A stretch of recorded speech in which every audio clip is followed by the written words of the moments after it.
نحمده ونصلي ونسلم على رسوله الكريم اما بعد فاعوذ باللہ من الشیطان الرجیم بسم اللہ الرحمن الرحیم۔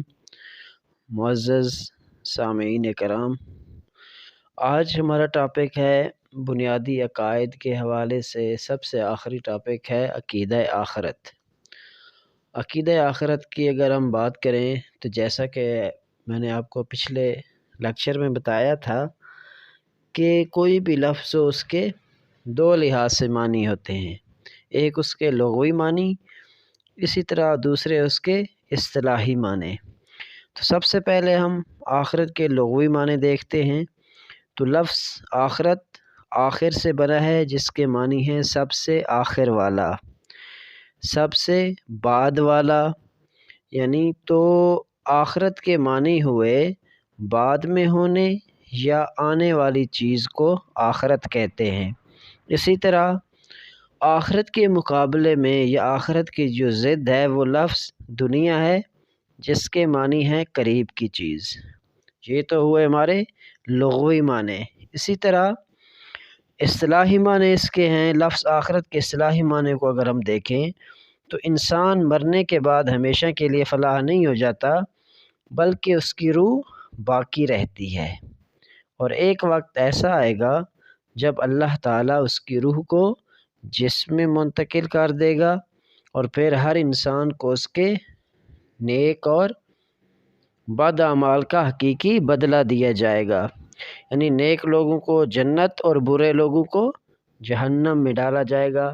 اسی حوالے سے اللہ تعالیٰ نے قرآن مجید کے اندر ارشاد فرمایا سورۃ انفطار کے اندر کہ ان الابرار لفی نعیم و ان الفجار لفی جحیم، یعنی بے شک نیک لوگ جنت میں اور گنہگار دوزخ میں جائیں گے۔ یہ تو ہوا ہمارا عقیدہ آخرت کے حوالے سے اس کے اصطلاحی معنی اور لغوی معنی۔ اب ہے عقیدہ آخرت کی اہمیت۔ تو انسان کی دنیاوی زندگی اس کی آخرت کی زندگی کا پیش خیمہ ہے۔ دنیا کی زندگی عارضی اور آخرت کی زندگی دائمی ہے۔ انسان کے تمام اعمال پورے نتائج اس عارضی دنیا میں مرتب نہیں ہوتے، بلکہ اس عارضی زندگی میں انسان کا بیج بویا جاتا ہے، یعنی انسان کے اعمال کا بیج بویا جاتا ہے، یعنی انسان اپنے اعمال کا بیج بوتا ہے۔ ظاہری بات ہے، جس طرح کہ آپ فصل بوئیں گے اسی طرح سے اس کی آپ کھیتی بھی آپ کاٹیں گے، یعنی جس کے ختم ہوتے ہی وہ ہر چیز ختم ہو جاتی ہے۔ اسی طرح پورے نظام عالم کی بھی ایک عمر ہے جس کے تمام ہوتے ہی سارا نظام ختم ہو جائے گا اور دوسرا نظام اس کی جگہ لے لے گا۔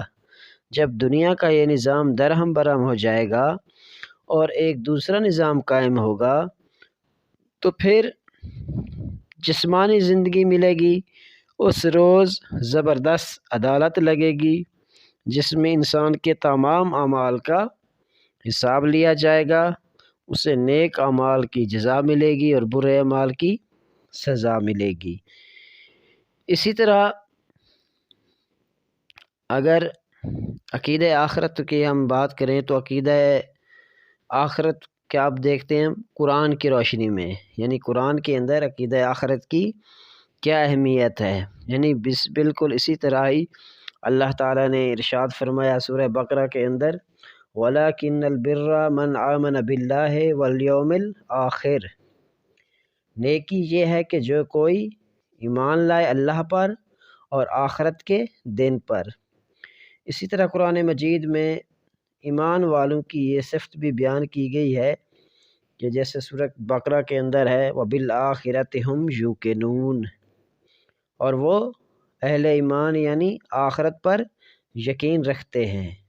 اللہ تعالیٰ نے آخرت پر یقین نہ رکھنے والوں کو متکبر بتایا ہے، یعنی تکبر کرنے والا بتایا ہے، جیسا کہ قرآن مجید کے اندر ارشاد ہے فَالَّذِينَ لَا يُؤْمِنُونَ بِالْآخِرَةِ قُلُوبُهُمْ مُنْكِرَةٌ وَهُمْ مُسْتَكْبِرُونَ، جو لوگ آخرت پر ایمان نہیں رکھتے ان کے دل حق بات سے انکار کرنے لگتے ہیں اور وہ متکبر ہو جاتے ہیں۔ یعنی عقیدہ آخرت پر ایمان نہ لانے والے شخص کے اعمال دنیا اور آخرت میں اسے کچھ فائدہ نہیں دے سکتے۔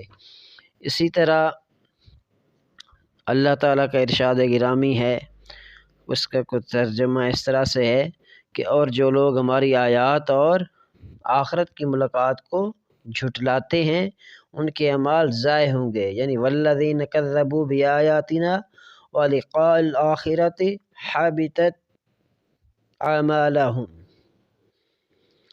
اسی طرح اگر آخرت پر ایمان نہ ہو تو انسان خود غرضی اور نفس پرستی میں ڈوب کر تہذیب اور شرافت اور عدل و انصاف کے تقاضوں کو یکسر بھول جائے تو انسانی معاشرے میں جنگل کا قانون رائج ہو جائے گا۔ عقیدہ آخرت انسانی معاشرے کو انسانیت افروز بنانے کا اہم ذریعہ ہے، کیونکہ اس سے انسان کے دل میں نیکی پر جزا اور بدی پر سزا کا احساس پیدا ہوتا ہے، جو اعمال میں صالحت پیدا کر دیتا ہے۔ یعنی جب انسان کو یہ معلوم ہو جائے کہ اگر وہ نیک اعمال کرے گا تو اس کو جزا ملے گی، اگر وہ برے اعمال کرے گا تو اس کو آخرت کے دن اس کی سزا ملے گی۔ جب اس بات کا ادراک انسان کو ہو جاتا ہے تو پھر وہ نیک اعمال صالح اعمال کرنے لگ جاتا ہے۔ یعنی جو شخص آخرت کی زندگی پر ایمان رکھتا ہے اس کی نظر اپنے اعمال کے صرف انہی نتائج پر نہیں ہوتی جو اس زندگی میں ظاہر ہوتے ہیں، بلکہ وہ ان نتائج پر بھی نظر رکھتا ہے جو آخرت کی زندگی میں ظاہر ہوں گے۔ اسی طرح جس طرح زہر کے بارے میں ہلاکت خیز ہونے کا یقین ہو جاتا ہے اور جس طرح وہ غذا اور پانی کو اپنے لیے مفید سمجھتا ہے، اسی طرح ہی وہ نیک اعمال کو بھی اپنے لیے نجات اور فلاح کا سبب سمجھتا ہے۔ یہ تو تھی عقیدہ آخرت قرآن کی روح سے۔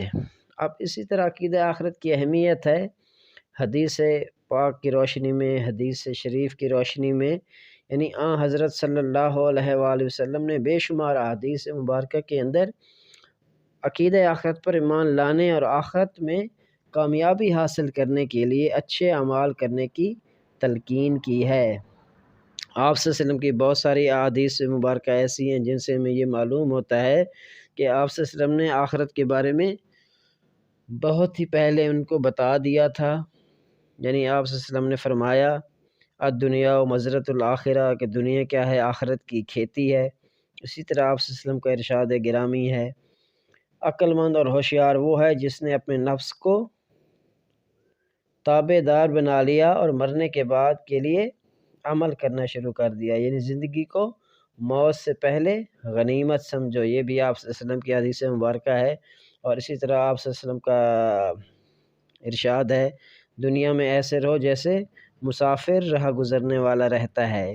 یعنی عقیدہ آخرت انسان کی ساری زندگی پر محیط ہے اور باقی تمام عقائد پر ایمان لانے کا ذریعہ ہے۔ حضرت صلی اللہ علیہ وآلہ وسلم نے عبادات، معاملات اور اخلاقیات میں حسن عمل کی ترغیب دی، اسی لیے دی ہے تاکہ انسان کی جو زندگی آخرت کی زندگی ہے وہ بہتر ہو سکے۔ تو یہ ہمارا آج کا ٹاپک تھا عقیدہ آخرت کے حوالے سے۔ تو اس حوالے سے آپ اپنی قیمتی آراء سے بھی کومنٹ کے ذریعے